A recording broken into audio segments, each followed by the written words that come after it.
Bismillahirrahmanirrahim. Assalamualaikum warahmatullahi wabarakatuh. Kami di berempat akan presentasikan Capability Maturity Model Integrasi V2 yang berkelompokkan 4 orang, Zafin Rizky, Mas Rahman Maulana, Muhammad Fadil, dan terakhir Raihan Sidki Pangestu. Seperti Sumari. Di sini informasi perusahaan, yaitu nama perusahaan GG23 Corporation yang bergerak di konsultan IT dengan tahun berdiri 1976.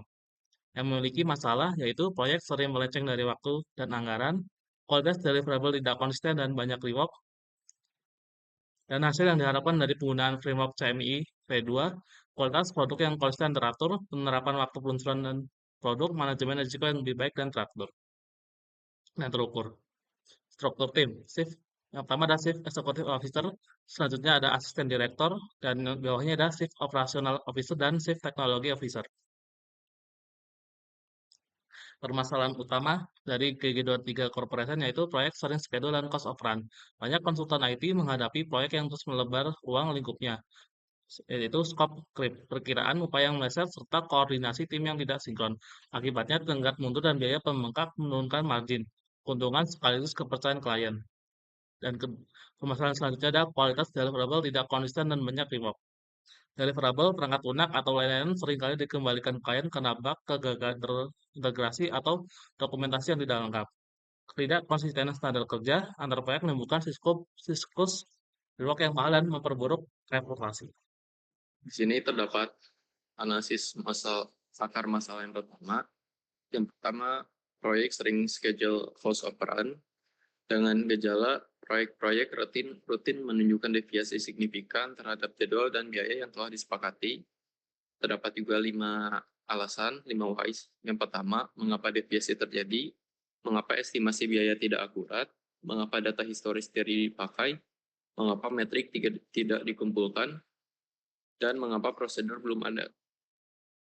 Root cause-nya ketiadaan proses estimasi, perencanaan, dan pengukuran yang terstandar, serta berbasis data di organisasi. Kemudian ada analisis akar masalah yang kedua, dengan masalah kualitas deliverables tidak konsisten dan banyak rework, dan gejala produk yang dikirim kerap mengandung cacat, sehingga perlu revisi berulang.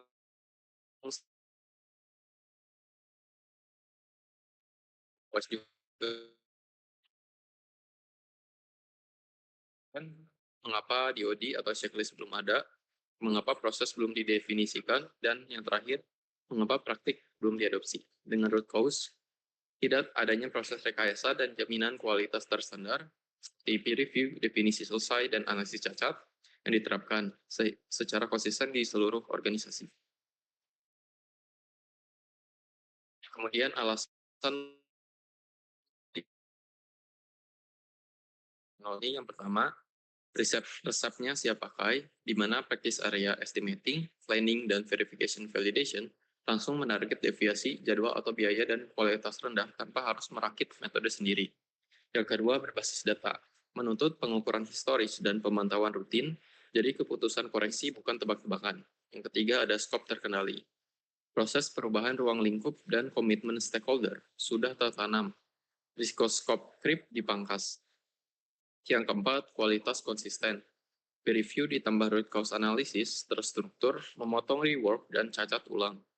5. Diakui global. Sertifikasi model menaikkan kepercayaan klien dan bisa jadi pembeda kompetitif.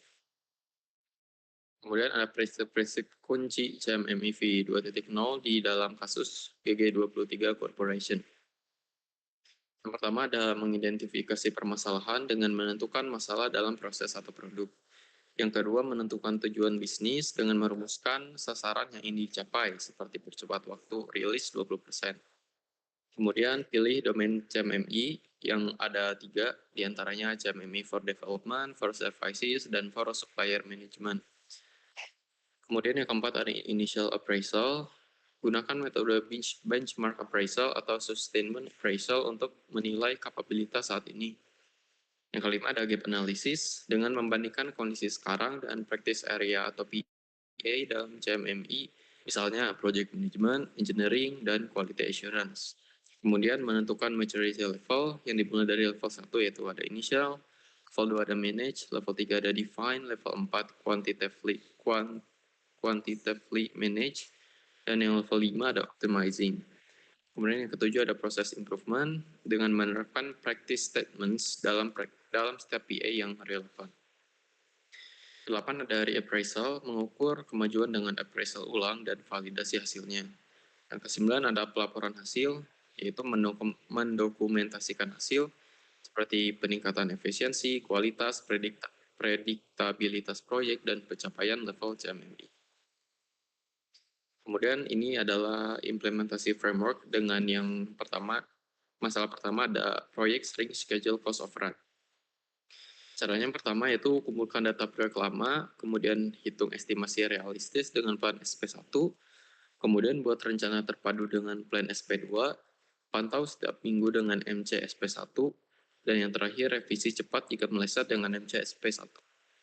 Masalah yang kedua yaitu kualitas deliverable tidak konsisten dan banyak rework.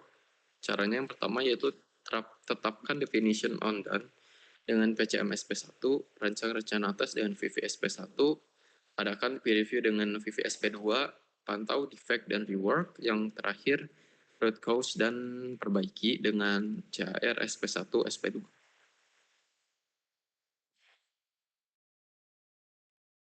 Baik, selanjutnya ada SOP dan template. SOP penanganan masalah berbasis CMMI V2.0. Terdapat tujuan, ruang lingkup, definisi, peran, dan tanggung jawab.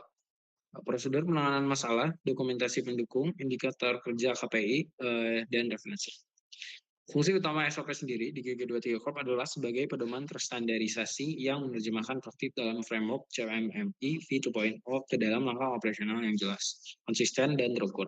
Dengan adanya SOP, setiap proses kerja terutama dalam manajemen proyek, kualitas, dan penanganan masalah dapat dijalankan secara sistematis, meminimalkan kesalahan berulang, serta mendukung perbaikan berkelanjutan di seluruh organisasi. Selanjutnya terdapat simulasi roleplay. Simulasi ini menggambarkan alur penanganan masalah proyek pengembangan perangkat lunak di GG23 Corp, khususnya masalah keterlambatan proyek dan rework berulang. Simulasi ini menggunakan pendekatan dari CMMI V2.0, terutama praktik project planning, process management, dan casual analysis and resolution. Fokus utama adalah pada koordinasi lintas tim, identifikasi akar penyebab, dan penyusunan solusi proses yang permanen. Berikut terdapat peran yang kami miliki. Pertama, Devin berperan sebagai project manager, menerima keluhan dari Faris, seorang user, mengkoordinasi tim internal, memimpin analisis masalah, dan perbaikan proses sesuai CMMI V2.0. Fadil, saya sendiri sebagai proses engineer atau proses manager, review proses kerja, analisis gap, bantu susun solusi perbaikan untuk masalah schedule cost overrun, dan rework. Ehan berperan sebagai Quality Assurance Lead, QA Lead, audit kualitas deliverable, identifikasi sumber rework, pastikan standar QA terpenuhi, dan komunikasi dengan tim pengembang. Faris yang berperan sebagai client complaint, mengajukan keluhan soal keterlambatan proyek dan kualitas deliverable yang buruk, memberikan feedback dan verifikasi solusi. Yang kami gunakan sebagai simulasi role play ini sendiri, yang pertama identifikasi insiden, lanjut pada pelaporan dan pencatatan, lanjut pada analisis perencanaan, lanjut tidak pada ide akan lanjut evaluasi, lanjut evaluasi dan root cause analysis, lalu lanjut ke penyusunan dan implementasi solusi, dan lanjut pada verifikasi perbaikan, selanjutnya lanjut pada penutupan dan pembelajaran. Berikutnya ada dokumentasi roleplay. Pada hari pertama, pelaporan masalah oleh klien. Di hari kedua, diagnosis internal dan identifikasi SP terkait.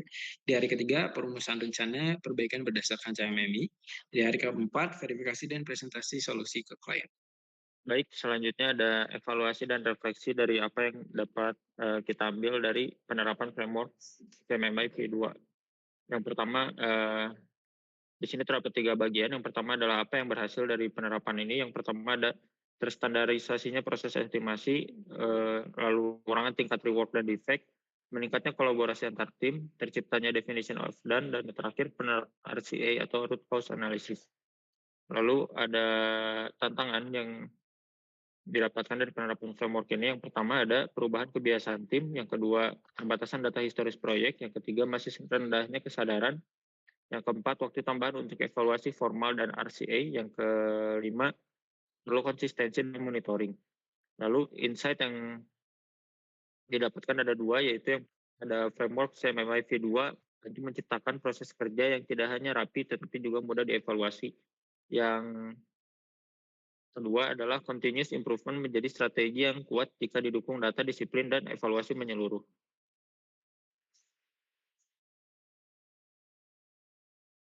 Lalu selanjutnya ada rencana peningkatan lanjutan dari penerapan framework ini.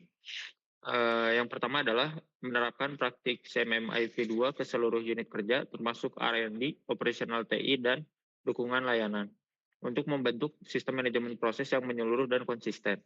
Yang kedua adalah membangun pusat pembelajaran proses knowledge base yang mencakup SOP, lesson learned, dan template RCA, agar proses evaluasi dan perbaikan dapat dilakukan lebih cepat dan merata. Lalu yang terakhir adalah menetapkan champion proses di tiap divisi sebagai agen perubahan yang bertanggung jawab atas penyebaran budaya continuous improvement dan kepatuhan terhadap proses. Lalu selanjutnya ada infografis dari penerapan framework CMMI V2 ini terhadap perusahaan GG23 Corporation. Di sini ada dua masalah kualitas. Yang pertama adalah proyek sering melenceng dari waktu anggaran, dan yang kedua adalah kualitas deliverable tidak konsisten dan banyak reward. Lalu hasil yang diharapkan dari penerapan framework ini ada tiga, yaitu yang pertama adalah kualitas produk yang konsisten dan teratur, yang kedua percepatan waktu peluncuran produk, yang ketiga manajemen risiko yang lebih baik dan terukur. Lalu apa kesimpulan yang kami dapatkan saat menerapkan framework ini terhadap dua masalah perusahaan GG23 Corporation? Yang pertama adalah untuk masalah proyek sering schedule cost. Ngomong sharing aja jadi yang sharing, Cok.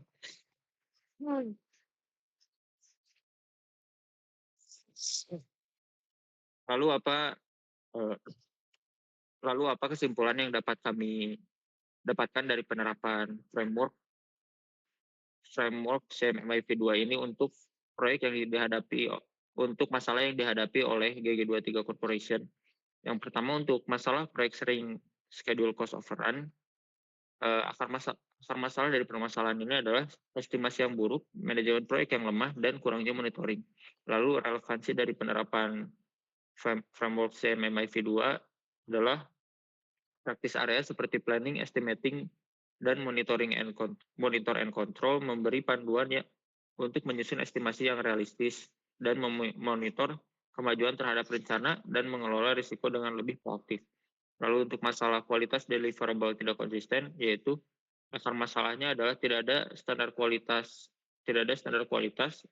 validasi produk lemah, dan proses yang tidak stabil.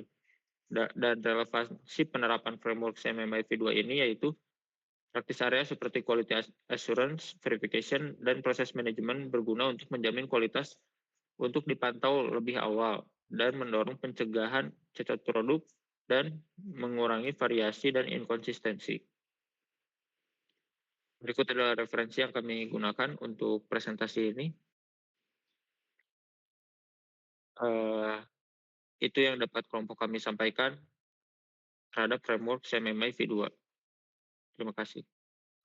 Baik, selanjutnya kami akan melakukan simulasi role play terhadap framework CMMI V2.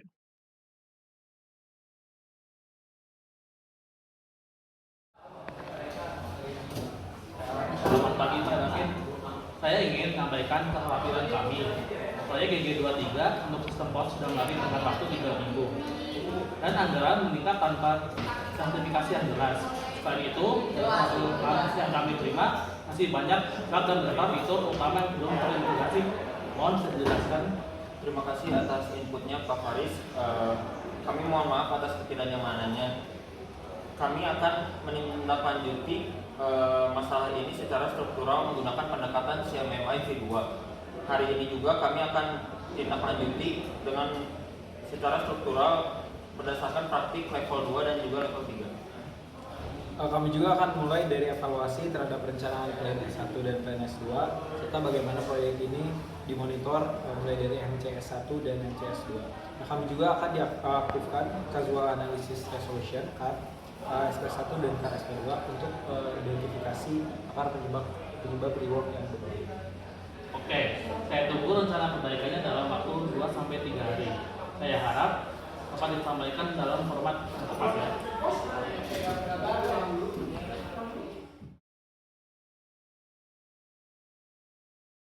Selamat pagi semuanya. Saya minta update investigasi dari masing-masing fungsi. Baik Pak, mulai dari saya dulu sebagai proses engineer. Nah, dari sisi perencanaan, kami tidak punya baseline atau effort dan jadwal yang dikelola secara konsisten Pak. Namun di plan S1, establish estimate, dan plan S2, developer project plan, tidak dilaksanakan secara optimal. Nah, namun tidak ada buffer scope berubah, tapi tidak diikuti penyesuaian rencana. Akibatnya, MCS1 monitor project against plan, dan MCS2 manage corrective action tidak jalan secara efektif. Kalau dari saya sebagai QA lead, kualitas deliverable yang buruk juga terjadi karena tidak adanya definisi verifikasi yang standar. VVSP1 atau Select for Verification dan VVSP2 Perform Peer Reviews tidak dijalankan formal.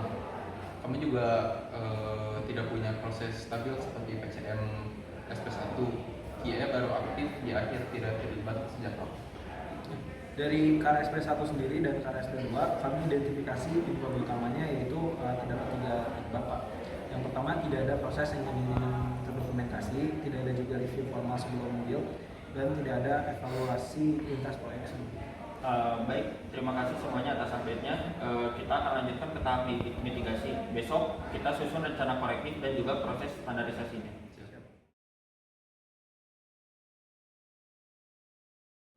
Baik, selamat pagi teman-teman. Kami menyusun kembali proses planning agar mengikuti SP plan S1 dan plan S2. Estimasi sekarang menggunakan data historis dari proyek sebelumnya. Nah, setiap scope change wajib di change request form dan diproses lewat baseline update. Untuk monitoring MCS1 dan MCS2 akan dijalankan mingguan. Varians lebih dari 10% terhadap jadwal atau biaya harus segera disingkirkan dengan corrective plan. Kami juga tetapkan checklist quality assurance untuk VVSP1 dan mulai jalankan peer review atau VVSP2. Semua modul wajib diverifikasi sebelum build final. Selain itu, kami tetapkan standar proses dokumentasi berdasarkan PCM SP1. Mungkin untuk yang terakhir, kami menetapkan forum CAR di task proyek untuk mengelola CAR SP1 dan juga SP2 sebagai bagian dari continuous improvement. Baik, terima kasih semuanya. Besok kita akan presentasikan semua langkah ini ke Pak Faris.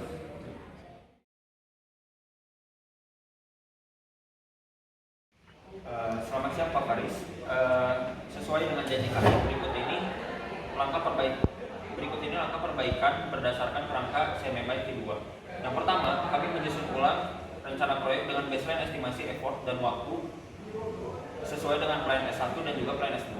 Lalu yang kedua, monitoring proyek ini dilakukan mingguan dengan variance threshold dan corrective action. Corrective action otomatis aktif jika menyimpang MCS1 dan S2. Lalu yang ketiga adalah quality assurance proses kami, reformulasi menggunakan checklist verifikasi yaitu VVSP1 dan juga peer review VVSP2. Definisi dan accept kriteria kini terdokumentasi dan juga disepakati. Lalu yang keempat, proses engineering distandarkan sesuai dengan PCM SP1 dan juga masuk ke dalam dokumentasi proses organisasi. Lalu yang terakhir, kami akan mengaktifkan CAR lintas proyek sebagai forum belajar dan kesalahan. Oke, saya mengapresiasi pendekatan sistematis ini. Jika semua solusi ini diterapkan dan hasil final sesuai ekspektasi, saya yakin saya dapat dipulihkan. Nah, build final ini sudah kami validasi QA penuh Pak. Dokumentasi dan change log akan kami kirim sore ini Pak. Baik, terima kasih atas kerjasamanya Pak Faris. Kami akan menutup insiden dalam sistem dan juga kami akan memasukkan pelajaran yang kami terima ini ke dalam konfigurasi manajemen. Baik, saya tunggu ke finalnya. Terima kasih semua atas profesionalismenya.